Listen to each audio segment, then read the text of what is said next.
So far, Bob Dutko, Christian radio personality and Bible apologist, has failed to give sufficient evidence that a God exists, with his appeals to the first and second laws of thermodynamics and the origin of life.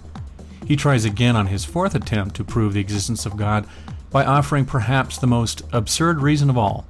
He simply wants to know, if God doesn't exist, what is the alternative?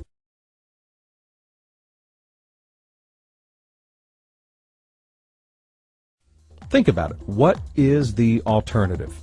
It is not our responsibility to prove that God exists. It's an atheist's responsibility to prove he does not. It's an atheist's responsibility to prove how we could have life and complexity and design and matter and energy and all of these things on their own from nothingness with no guiding hand. This is so utterly back-ass words that it's a challenge to come up with a serious response. Of course, it is the responsibility of anyone making a positive claim to demonstrate the evidence for that claim. As long as theists like Dutko claim that God exists, it is definitely his burden to prove his claim true. An atheist makes no such positive claim. The only obligation we atheists have, and it's really an obligation out of politeness and not much else, is to explain to the theist why their proofs, such as they are, fail with us. That's the reason I'm doing this series. Dutko's question isn't leveled against atheism, but simply science itself. He's basically bundled up his first three proofs, believes they have sufficiently nullified science by falsely claiming that things like the universe and life popped into existence out of nothingness, literally nothingness, and then asks, what's the alternative? Of course, the alternative is science, but he believes if science doesn't have answers for these questions of origins, then his God wins by default. It's again the worst kind of sloppy thinking imaginable.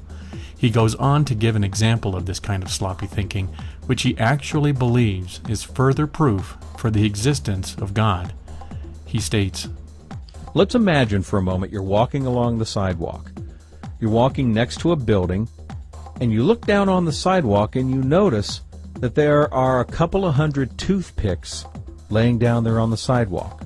However, these toothpicks are spelled out very neatly into a name, and you notice that it's your name. Now let's say two people come along, and these two people are trying to figure out how those toothpicks got there that way. Let's say person A has his theory. His theory is that someone, some intelligence, placed those toothpicks in that neatly arranged order to spell out the name. The second person, his theory is that those toothpicks fell out of the window and just coincidentally happened to land that way on the sidewalk, that no one designed the toothpicks that way. So these are the two guys' theories, the first guy and the second guy. Now let me ask you this. Which person's theory has the true burden of proof placed on it? That's easy. They both do. They both do because both have offered an explanation for how the toothpicks got to be arranged the way they are. I don't see why this is so controversial. Dutko seems to think that the person stating matter-of-factly that an intelligence arranged the toothpicks has no further burden to provide evidence of his case. Again, Dutko relies on what he thinks is self-evident to be sufficient to prove his case. But what appears to be self-evident isn't always enough and isn't always true.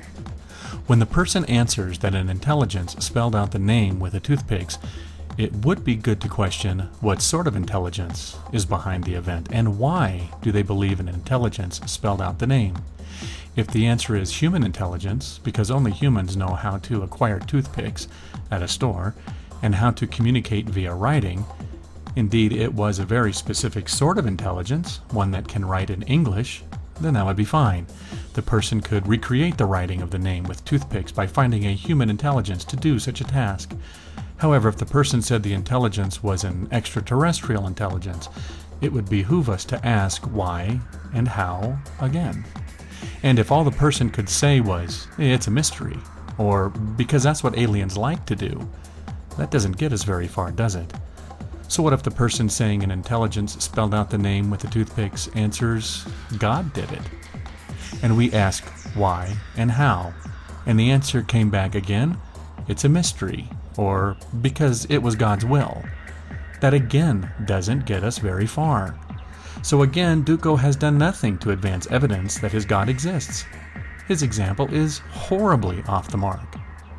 And like every other creationist, he confuses biological systems, which can be acted upon by things like natural selection, with things that cannot.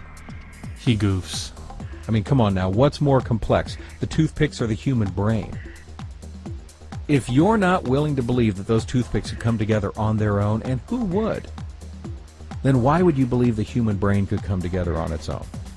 And of course, no intelligent, properly informed person regarding biological evolution has ever claimed that things like human brains come together on their own. Biological systems can adapt, can evolve. Toothpicks and any other inanimate object of their own accord cannot.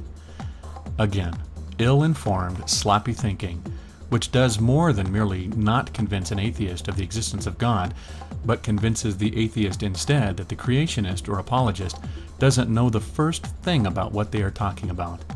Indeed, apologists using this argument actually take a step backward in regard to their own credibility. If they can't speak intelligently to their critics about a subject they pretend to criticize, a subject which their critics know well, how can the apologist hope to have any remaining credibility when they want to advance their own subject, a subject so far devoid of any convincing evidence whatsoever? We just need to turn it around, folks, that's all. So, somebody says to me, prove to me God exists. I say to them, no, excuse me, you prove to me he doesn't.